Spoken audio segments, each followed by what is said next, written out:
अवधूत चिंतन श्री गुरुदेव दत्त श्री स्वामी समर्थ. स्वामी भक्तांनी कुठल्याही नकारात्मक घटनेत अडकू नये म्हणून स्वामी महाराज सतत प्रेरणा देतात आणि सतत मार्गदर्शनसुद्धा करतात. चला तर मग पाहूया काय आहे तुमच्यासाठी स्वामी संदेश आणि स्वामी मार्गदर्शन. त्या अगोदर कालच्या व्हिडिओला जोही स्वामी भक्तांनी फर्स्ट कमेंट केला होता त्या सर्वांचे मनापासून आभार. तुमच्यावर आणि तुमच्या सहकुटुंबावर स्वामीची अखंड कृपा दृष्टी राहो. चला तर मग शांतपैकी वरील एका पर्यायाला स्पर्श करा आणि बघा हे ब्रह्मांड तुम्हाला काय सांगण्याचा प्रयत्न करत आहे. जर तुम्ही या पर्यायाला स्पर्श केला असेल तर हे ब्रह्मांड तुमच्या स्वप्नाबद्दल काय सांगत आहे एकदा बघ. तू आज जे स्वप्न पाहत आहेत ते अगोदरच तुला मिळालेलं आहे. फक्त तुला स्वतःवर नाही तर ब्रह्मांडावर विश्वास नाही. तुझे स्वप्न पाहत आहेस ना ते स्वप्न तुला ब्रह्मांड दाखवत आहे.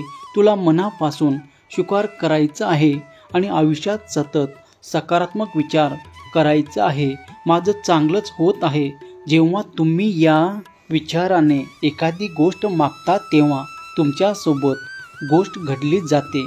ज्या दिवशी तू या ब्रह्मांडावर आणि स्वतःवर विश्वास ठेवतो त्या दिवसापासून तुझ्या आयुष्यात चमत्कार घडू लागते.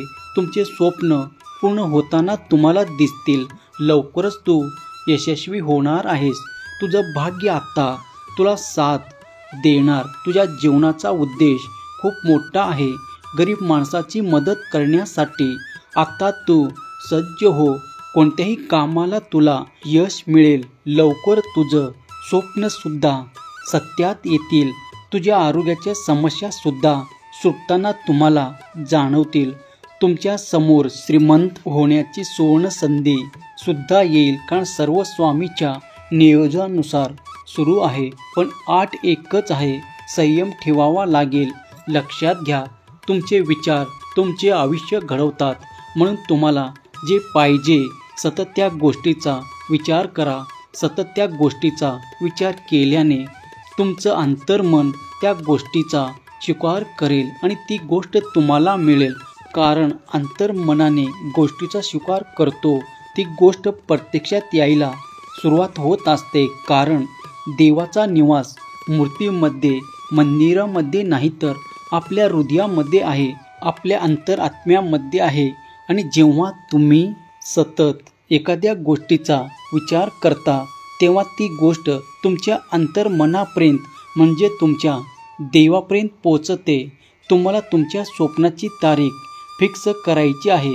जर तुम्ही घर साफ करण्यासाठी स्वतःला 30 दिवस दिले तेवढाच वेळ लागेल. पण ते काम जर तुम्ही 3 तासात ठरवलं तर ते काम 3 तासात सुद्धा पूर्ण होऊ शकतं. तुम्हाला ठरवायचं आहे आणि काम करायला सुरुवात करायचं आहे. स्वामी म्हणतात आमची सेवा कधीच वाया जात नाही. हा थोडा वेळ लागू शकतो पण तुम्हाला त्याचं फळ नक्की मिळतं. आणि जो स्वामी मार्गावर असतो त्याच्या भोगाची तीव्रता स्वतः स्वामी कमी करतात. त्यामुळे चिंता नाही तर फक्त चिंतन करायचे. येणारे काळ सोन्यासारखे दिवस येतील. फक्त दुर्लक्ष न करता आज प्रत्येकाने स्वामी समर्थाचे कमेंट करायचं आहे आणि स्मरणात ठेवायचं हे स्वामीचे नियोजन योग्यच असतं. वेळ लागत असेल तर निश्चित त्यामागे कारणसुद्धा तेवढं मोठं असेल.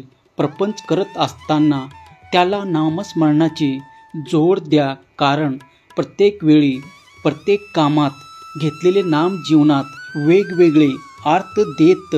स्नान करताना घेतलं की नाम हे तीर्थस्थान होतं. भोजन करताना नाम घेतले ते तो प्रसाद होतो. स्वयंपाक करताना नाम घेतलं तर तो महाप्रसाद होतो. काम करताना नाम घेतलं तर ते कर्म होईल. घरात नाम घेतलं तर घर मंदिर होईल. नामस्मरण करत राहा सर्व सुखमय होईल. अवधूत चिंतन श्री गुरुदेव दत्त श्री स्वामी समर्थ.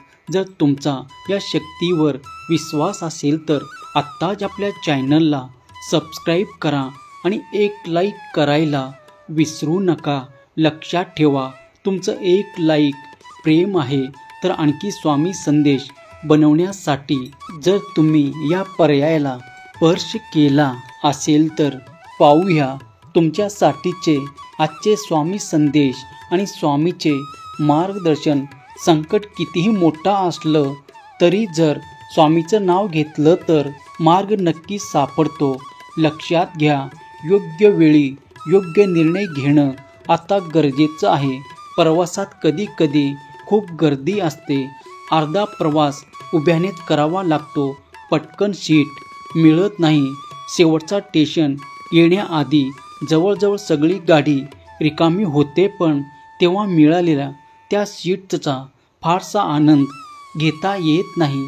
असंच काहीसं आयुष्यात असतं. काही गोष्टी वेळेत निर्णय गरजेचं असतं, तरच त्या गोष्टीचा पुरेपूर आनंद घेता येतो आणि तो आनंद घेण्यासाठी थोडे कष्टही करावे लागतात. जसे चांगला प्रवास व्हावा म्हणून ती सीट मिळवण्यासाठी आपली जी धावपळ असते ना, तसेच वेळ निघून गेल्यावर मिळालेल्या त्या गोष्टीचं ठरवून सुद्धा तेवढा आनंद घेता येत नाही. कारण त्याग पण येतो, पण आधी मिळाली असती तर. म्हणून वेळेला फार महत्त्व असतं. वेळ योग्य निर्णय आणि योग्य त्या गोष्टी केला तर आयुष्यात पण हा शब्द खूप कमी ठिकाणी येतो आणि अर्धा आयुष्याचा प्रवास आनंदाने जगता येतो. वेळ आहे तोवर निर्णय घ्या. वेळ गेल्यानंतर निर्णय घेऊन काही उपयोग होत नाही आणि आयुष्यात कधीच माघार घेऊ नका. कारण कोणती वेळ गेली तर अजिबातच नसते. तिथून तुम्ही सुरुवात करता, तिथून तुमची वेळ सुरू होते आणि देव कोणत्याही रूपात येऊन आता मदत करू शकतो. आणखी एखादी गोष्ट करायला वेळ लागत आहे म्हणजे स्वामीचा तुमच्याकडे लक्ष नाही असं नाही. ते स्वामी आहेत आणि योग्य वेळ आले तर ज्याची तुम्ही अपेक्षासुद्धा केली नसेल. जर सध्या परिस्थिती तुमच्या विरोधात असेल तर धीर सोडू नका. स्वामीचे स्मरण करा, कारण स्वामीच्या इच्छाविना एक पानही हलत नाही. ते योग्य वेळी तुमचं योग्य मार्गदर्शन नक्की करतील आणि तुम्हाला तुमच्या मनातल्या प्रश्नाची उत्तरसुद्धा नक्की देतील. स्वामी म्हणतात, बाळा, विधी देखील बदलू शकत नाही. त्याचा स्वीकार करा. विश्वास कायम ठेवा. जोपर्यंत आम्ही आहोत तोपर्यंत काही चुकीचं घडू शकत नाही. घडणारी गोष्ट आज जरी अप्रिय वाटत असेल तरी उद्या होणारे त्याचे परिणाम चांगलेच आहेत आणि आम्ही तुमच्या जीवनाचे उत्कृष्ट नियोजन अगोदरच करून ठेवलं आहे. त्यामुळे संयम ठेवा. आयुष्यात काही गोष्टी उशिराच मिळतात आणि सगळं आधीच ठरलेलं आहे. उगाच डोकं लावून गुंता वाढवायचं नाही. तुमचं काम फक्त देवावर विश्वास ठेवून नाम घेणं आहे. बाकी तो कसा देणार, कुठून देणार याचा विचार करणे तुमचं काम नाही. देवाच्या दरबारात उशीर नक्कीच असतो, पण अंधार कधीच नसतो. विश्वास ठेवा. एक दिवस असा येईल की स्वामी तुमच्यावर इतकी कृपा करतील की तुमची ओंजळ देखील अपुरी पडेल आणि पुढे जाऊन आयुष्याचा खूप सुंदर असं नियोजन आहे. पुढे जाऊन तुमचं खूप कल्याण होणार आहे. म्हणूनच उगाच पुढचा विचार करत बसू नका आणि तुझ्या आयुष्याचे लेखक आम्ही आहोत हे विसरू नकोस. लक्षात घ्या, ज्या दिवशी आमच्या भक्ताची सहनशक्ती संपते त्या दिवशी आम्ही त्याच्या आयुष्याचा धडाच बदलून टाकतो. दुःख आलं म्हणून खचू नका. संकट हे तुमच्या श्रद्धेची परीक्षा पाहण्यासाठी येत असतात. स्वामीचे नाव घ्या. धैर्य ठेवा. स्वामी तुम्हाला कधीही एकटं सोडणार नाहीत. नकारात्मक विचारापासून तुला कोणावरही राग व्यक्त करण्याआधी विचार करा. जे तुमचं नाही त्यामागे जाऊ नका. तुमचं जे आहे त्यात समाधान शोधा. आपल्या कुटुंबासाठी आणि स्वतःसाठी काहीतरी चांगलं करा आणि चिंता करू नकोस. मी सगळं पाहतोय आणि योग्य वेळी न्यायसुद्धा करणार आहे. अवधूत चिंतन. श्री गुरुदेव दत्त. श्री स्वामी समर्थ. जर तुमच्या या शक्तीवर विश्वास असेल तर आत्ताच आपल्या चॅनलला सबस्क्राईब करा आणि एक लाईक करायला विसरू नका. लक्षात ठेवा, तुमचं एक लाईक प्रेरणा देतं आणखी स्वामी संदेश बनवण्यासाठी. श्री स्वामी समर्थ. जय जय स्वामी समर्थ.